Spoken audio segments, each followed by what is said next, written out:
Bienvenidos una vez más a Ellas Hoy. Este 20 de noviembre se conmemora el Día de la Conciencia Negra, recordando el espacio más importante de resistencia de los africanos en el territorio que hoy conocemos como Brasil y que en América Latina comprende 200 millones de personas.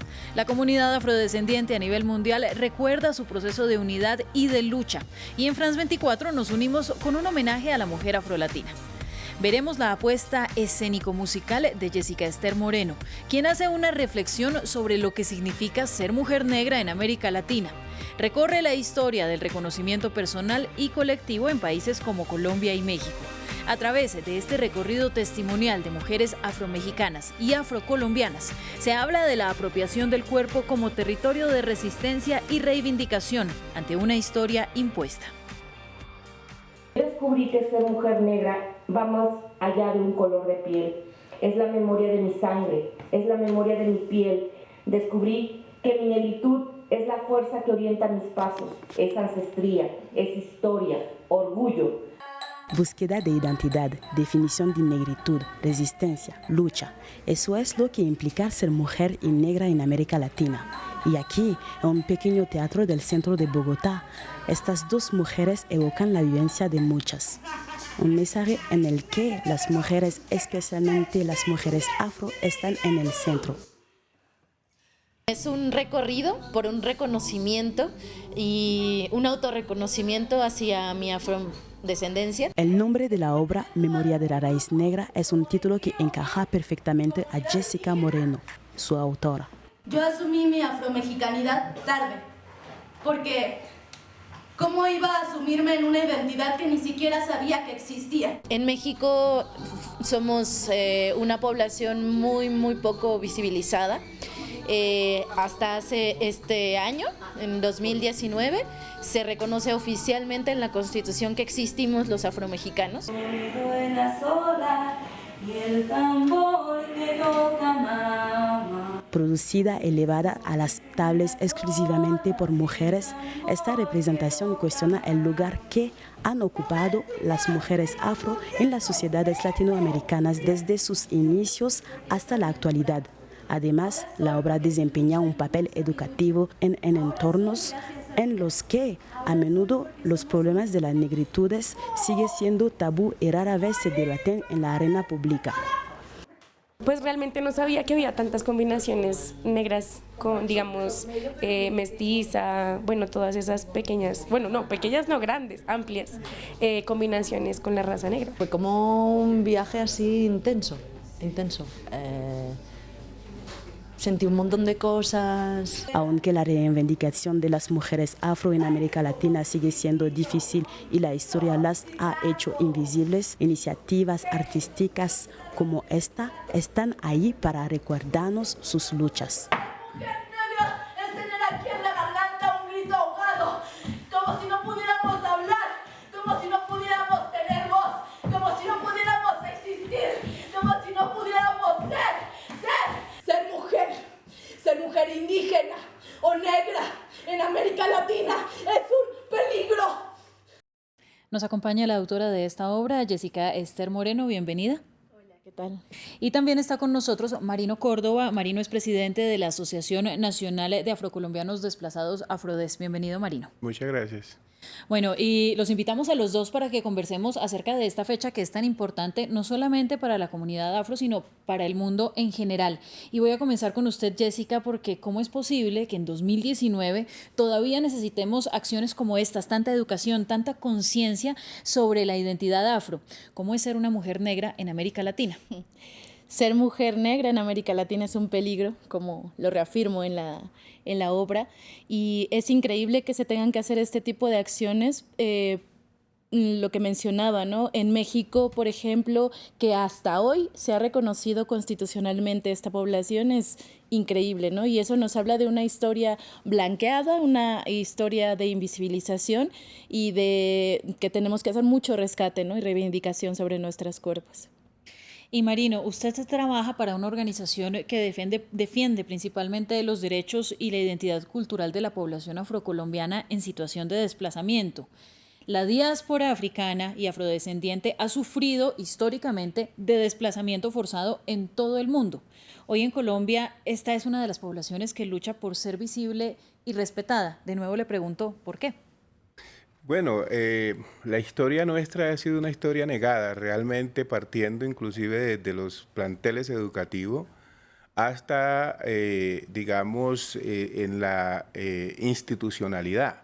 Eso ha generado una serie de dificultades para nuestras comunidades y hoy en Colombia hay un hecho que es mucho más grave, o varios hechos que son muy graves. El tema del conflicto armado, por ejemplo, ha afectado en gran medida y de manera desproporcionada a las comunidades afrodescendientes e indígenas, por estar ubicada en los territorios donde el conflicto toma fuerza. Segundo, en el marco del conflicto son las mujeres negras las que más sufren porque tienen que cargar con la responsabilidad del hogar, tienen que cargar con la responsabilidad de la familia y tienen que abrirse camino en un país donde no reconoce a esta población o simplemente se discrimina por ser negro. Entonces imagínate una mujer negra, desplazada, viviendo en ciudades donde no hay condiciones dignas para ella y para su familia. A nosotros nos toca vivir con esta gran realidad. Y otro hecho lamentable hoy es, mira, nosotros acabamos de recibir la información del Censo Nacional en Colombia y eso nos lleva a un proceso que hemos denominado un genocidio estadístico en Colombia, porque cada vez que se hace un censo, esa población va disminuyendo poblacionalmente. Partimos del 2005 cuando éramos 4.3 millones de personas.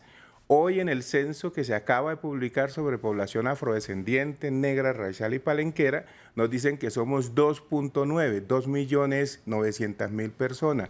Hay 1.300.000 personas que desaparecieron. Eso es también, digamos, todo un tema de negación, de discriminación positiva e institucional que afecta el desarrollo de nuestras comunidades y la pervivencia. Bueno, usted estaba hablando del tema de ser mujer y todo el peso que recae sobre ser una mujer afrodescendiente, y entonces hablemos de esas interseccionalidades un poco más. Si hablamos de feminismo, ya es un problema para la mujer luchar contra el machismo. Después, súmele lo que usted decía, ser afro. Además, ser una de las poblaciones más vulnerables, y no solamente le hablo de Colombia, sino de América Latina en general y también hasta más arriba en el continente americano. Ser víctima de los círculos de pobreza y ser víctima de casos de violencia como sucede en Colombia. ¿Por qué o qué se puede hacer con estas mujeres que cargan tantísimos yugos y tantísimas responsabilidades en nuestro continente? Pues yo creo que debemos partir principalmente por un proceso de educación de quiénes somos. En el caso colombiano, nosotros somos una nación multiétnica y pluricultural. Es decir, nosotros podemos decir que no hay una raza, digamos, neta, originaria, porque estamos cruzados con el mestizaje. Cuando los españoles trajeron aquí a los esclavos, ellos de alguna manera se hizo un mestizaje en ese proceso, igual que con los indígenas. Y esa historia es desconocida en el país, por eso hay discriminación. Segundo, en el marco del conflicto, el conflicto es un tema racial también, porque se aplica en los territorios nuestros. Y como ya lo decía, afecta principalmente a las mujeres. Mira, las mujeres negras e indígenas en esas zonas donde se desarrolla el conflicto armado son las que sirven ahí para, digamos, para el tema abuso sexual de los grupos armados. El tema digamos, de persecución por ser mujeres indefensas de los mismos actores armados. Y en el Estado colombiano no hay una posibilidad o unas políticas públicas que busquen reivindicar esos derechos y esa dignidad de las personas y de las mujeres negras. A nosotros nos toca cargar con esa gran responsabilidad. Y hemos visto, inclusive aquí en Bogotá, nosotros tenemos un grupo que se llaman Las Comadres, que de hecho hacen mucho de tu trabajo, obras para mostrar ¿Cómo nos afecta el conflicto a nosotros y a las mujeres en particular? Ya que usted toca eso, vuelvo con Jessica. ¿Por qué esa necesidad, Jessica, de recuperar la raíz africana desde tantos ámbitos, en su caso desde la cultura?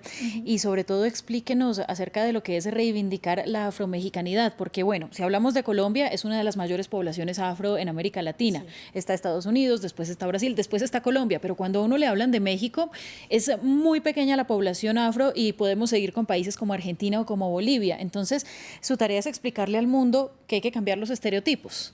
Claro, porque en México somos el 1.2% de la población afrodescendiente.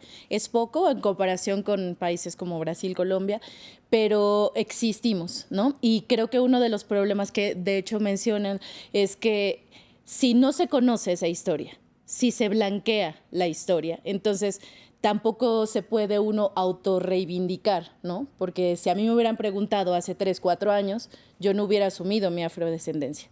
Entonces, creo que también tiene que ver con eso, y la cultura es una herramienta, es un arma para comunicar esto, para recuperar esa historia y visibilizarla, y de esa manera entonces entrar hacia otros ámbitos, ¿no?